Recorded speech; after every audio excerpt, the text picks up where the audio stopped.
नमस्कार दोस्तों, हमारे चैनल ज्ञान सागर में आपका स्वागत है। तो लास्ट वीडियो में हमने आपको कार्बोहाइड्रेट पढ़ाया था। तो आज हम चर्चा करते हैं वसा पर। तो देखिए, वसा से जितने भी क्वेश्चन बनते हैं वो आज हम आपको बताएंगे। तो पहले बता देते हैं बेसिकली वसा क्या होता है। देखो, कार्बोहाइड्रेट की तरह वसा में भी कार्बन, हाइड्रोजन और ऑक्सीजन के अणु होते हैं। बस वसा की और कार्बोहाइड्रेट की जो श्रृंखला होती है वो थोड़ी अलग अलग होती है। जैसे कि मैंने कल आपको कार्बोहाइड्रेट की श्रृंखला बताई थी, वो कुछ इस तरह थी CHO, यानी कि कार्बन, हाइड्रोजन और ऑक्सीजन। और जो वसा की श्रृंखला वो कुछ इस तरह होती है, जैसे कि हाइड्रोजन, कार्बन और ऑक्सीजन।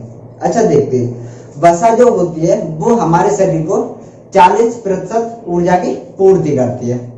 वसा किस में पाई जाती है, यानी कि वसा के मुख्य स्रोत क्या होते हैं। तो वो जो हमारे ऑयली पदार्थ होते हैं वो वसा के मुख्य स्रोत होते हैं। जैसे कि घी होता है, मक्खन होता है और तेल, बादाम, मूंगफली, अखरोट आदि सब। और वसा जल में अघुलनशील होती है, यानी कि वसा जल में घुल नहीं पाती। आपने देखा होगा कि जो जल होता है उसमें हम घी या ऑयल थोड़ा डाल देते हैं तो वो हमें अलग ही उसमें तैरता दिखाई देता है, क्योंकि वो उसमें घुल नहीं पाता। और क्यों घुल नहीं पाता? क्योंकि जो उन दोनों के अणु होते हैं वो समान नहीं होते, इसलिए वो वसा जल में अघुलनशील होती है। अब देखते हैं वसा दो प्रकार के होते हैं, एक होता है संतृप्त, दूसरी होती है असंतृप्त, जो कि हम आपको अब लिखा देंगे थोड़ी देर में बोर्ड पे। चलो स्टार्ट करते हैं।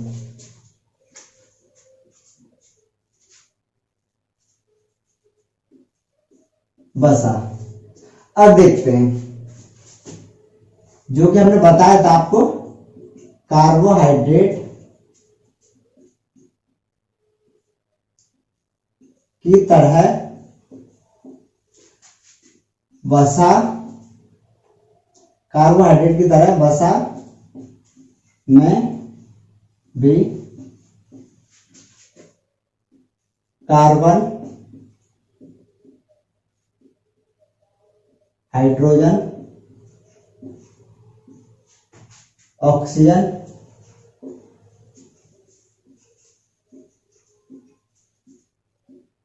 के अणु होते हैं।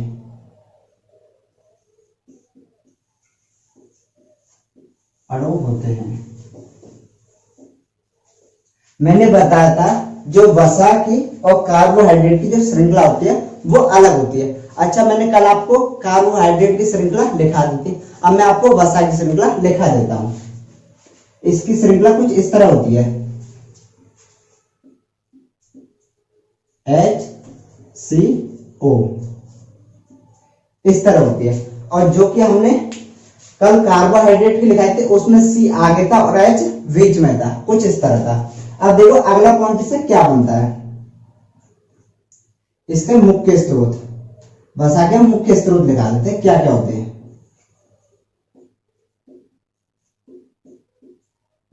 मैंने बताया था जो भी ऑयली पदार्थ होते हैं वो वसा के मुख्य स्रोत होते हैं। जैसे कि मक्खन होता है,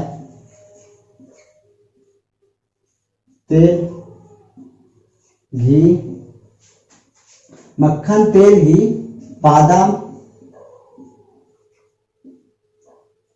अखरोट, मक्खन, अखरोट और एक होता है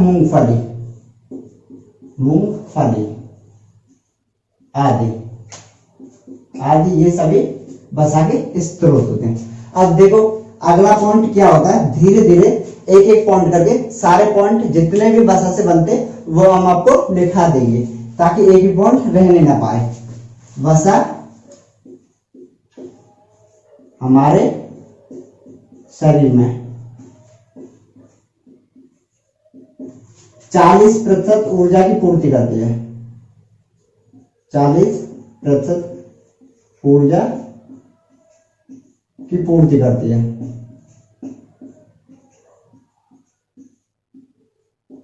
ऊर्जा पूर्ति करती है। यह जल में अघुलनशील होती है, जल में अघुलनशील होती है।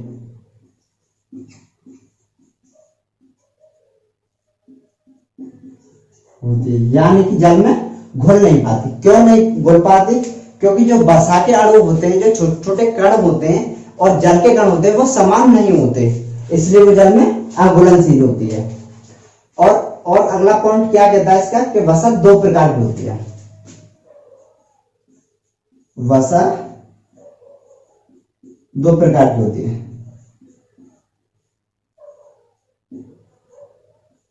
जैसे कि एक होता है संतृप्त वसा, दूसरी होती है असंतृप्त वसा।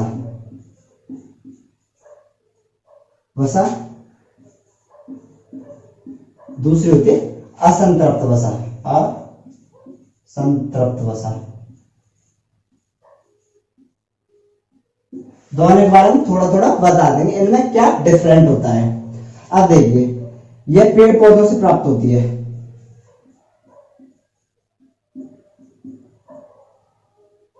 पेड़ पौधों से प्राप्त होती है और इसका पाचन सरल होता है। जैसे इसका एक एग्जांपल बताता हूं, जैसे कि तेल, इसका एग्जांपल होता है, यह पेड़ पौधों से प्राप्त होता है और इसका पाचन सरल होता है और इसका गलनांक बिंदु होता है वो कम होता है। गलनांक बिंदु कम होता है। अच्छा, इसमें जो कार्बन के परमाणु होते हैं, कार्बन के परमाणु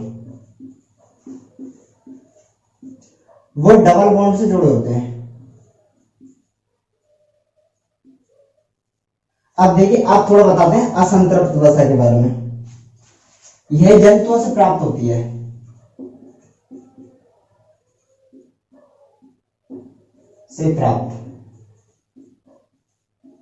जंतुओं से प्राप्त होती है। और दूसरा पॉइंट ये होता है, जैसे कि इसका एग्जांपल बताता मैं आपको, घी तो आपने देखा होगा जंतु से प्राप्त होता है।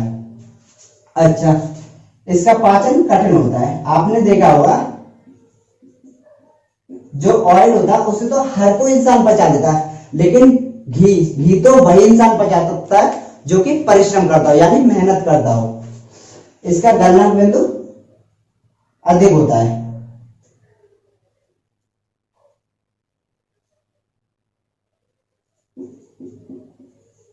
बिंदु अधिक होता है और ये डबल मतलब सिंगल बॉन्ड से जुड़ा होता है। जो इसके कार्बन के परमाणु होते हैं वो सिंगल बॉन्ड से जुड़े होते हैं और जो कि असंतृप्त वसा के जो कार्बन के परमाणु होते हैं वो डबल बॉन्ड से जुड़े होते हैं। ये इन दोनों का अंतर हमने बता दिया है। अब देखिए, संतृप्त वसा से एक पॉइंट और बनता है, वो होता है कि लगातार इसका सेवन करने से, लगातार सेवन करने से एक रोग होता है, उसे बोलते हैं एथेरोस्क्लेरोसिस। थोड़ा लंबा है लेकिन इंपॉर्टेंट है। एथेरोस्क्लेरोसिस ये रोग होता है। अब देखो ये रोग कैसे होता है। आपने देखा होगा जो वसा होती है वो कोलेस्ट्रॉल के रूप में हमारे जो रक्त धमनियां होती है उनमें जम जाती है, जिससे कि जो ब्लड सर्कुलेशन होता है वो कम हो जाता है, यानी कि रक्त की चाल होती है जो रक्त की वो कम हो जाती है, जिससे उस बीमारी कहते हैं एथेरोस्क्लेरोसिस। अब देखो अगला पॉइंट क्या कहता है इसका, खाने में बदबू का कारण,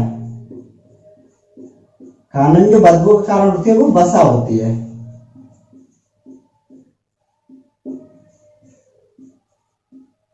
ये इसका अगला पॉइंट कहते हैं। और इससे अधिक जानकारी और हम इसके बारे में बताने के लिए इसे मिटा देते हैं, फिर उसके बाद लिखाते हैं आपको।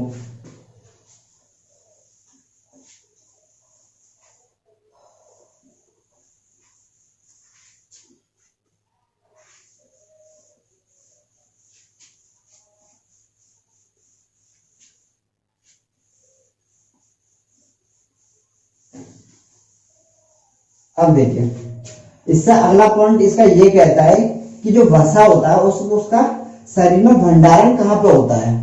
यानी संग्रह कहां पर होता है? वसा का शरीर में भंडारण,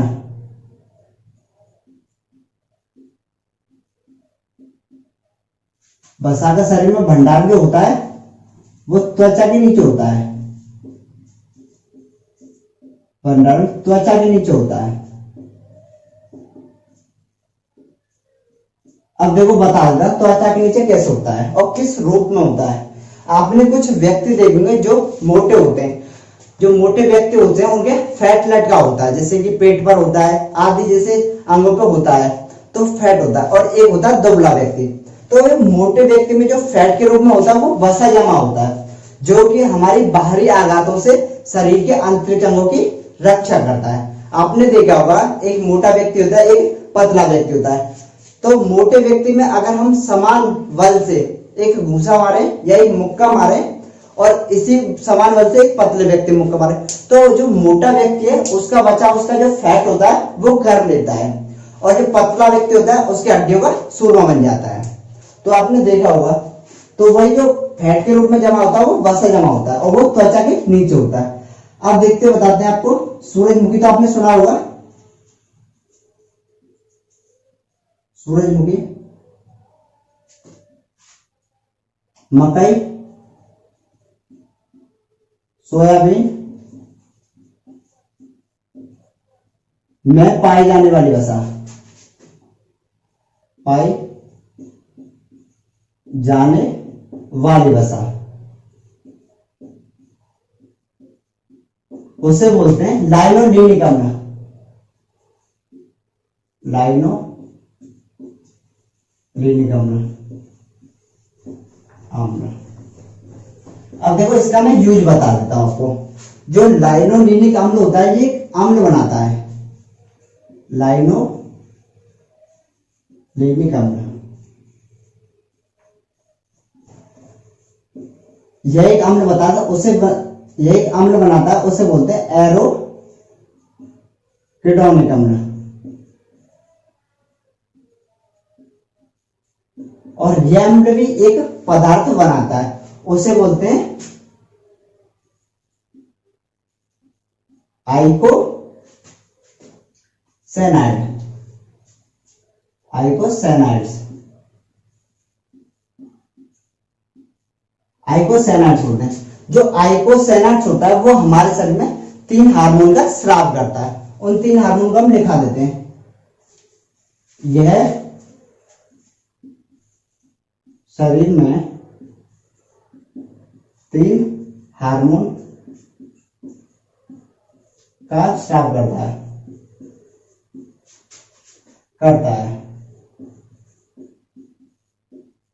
मैं उन 3 हार्मोन को दिखाऊंगा और उन 3 हार्मोन से जो होने वाले यूज होते हैं, जिन किन किन में प्रयोग किया जाता है, वो चीज आपको बता दूंगा। एक हार्मोन होता है वो थ्रोम्बोक्सिस हार्मोन, थ्रोम्बोक्सिस हार्मोन। देखो यह हार्मोन का यूज क्या होता है? यह रक्त का थक्का जमाने सहायक होता है, जमाने में सहायक होता है। अब देखिए रक्त का थक्का जमाने का सहायक मतलब होता है, रक्त का थक्का जमना क्या होता है? जमना जैसे कि कोई व्यक्ति को चोट लग जाती है तो उसका जो रक्त होता है वो बहते रहता है। और जो एक व्यक्ति वो ऐसा होता है जिसका जो रक्त होता है वो जल्दी अपने आप ही स्वयं ही बंद हो जाता है। तो बंद हो जाता है जिस व्यक्ति का रक्त बंद हो जाता है उसमें इस हार्मोन की कमी नहीं होती है, इसलिए उसका रक्त अपने आप ही जम जाता है। तो यही होता है रक्त का थक्का जमना। रक्त का थक्का जमाने के वाले जो 14 तत्वों की खोज अब तक की जा चुकी है, जिनमें एक विटामिन के भी आता है और एक ये थ्रोम्बोक्सिस हार्मोन भी आता है। अच्छा अब आपको बताते हैं दूसरा हार्मोन। दूसरा हार्मोन होता है लिकोट्रीज हार्मोन, लिकोट्रीज हार्मोन। अब देखिए ये हार्मोन क्या होता है। इससे पहला पॉइंट ये बनता है श्वसन श्वसन क्रिया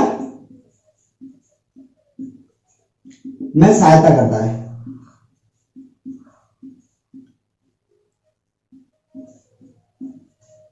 यह हार्मोन श्वसन क्रिया में सहायता करता है। अब देखिए दूसरा पॉइंट क्या बनता है इससे दूसरा पॉइंट ये बनता है अधिक मात्रा में निकलने पर,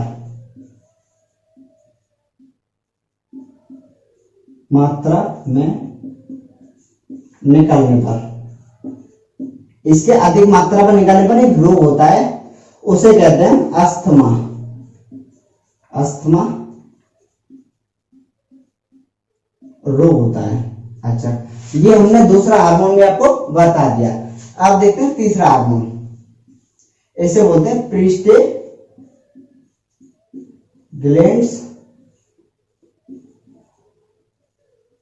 हार्मोन। प्रीस्टेग्लैंड्स हार्मोन। अब देखिए इसके बारे में हम 3 पॉइंट होते हैं और तीनों पॉइंट लिखा देंगे आपको। देखो पहला पॉइंट ये कहता है यह गर्भाशय का संकोचन करता है।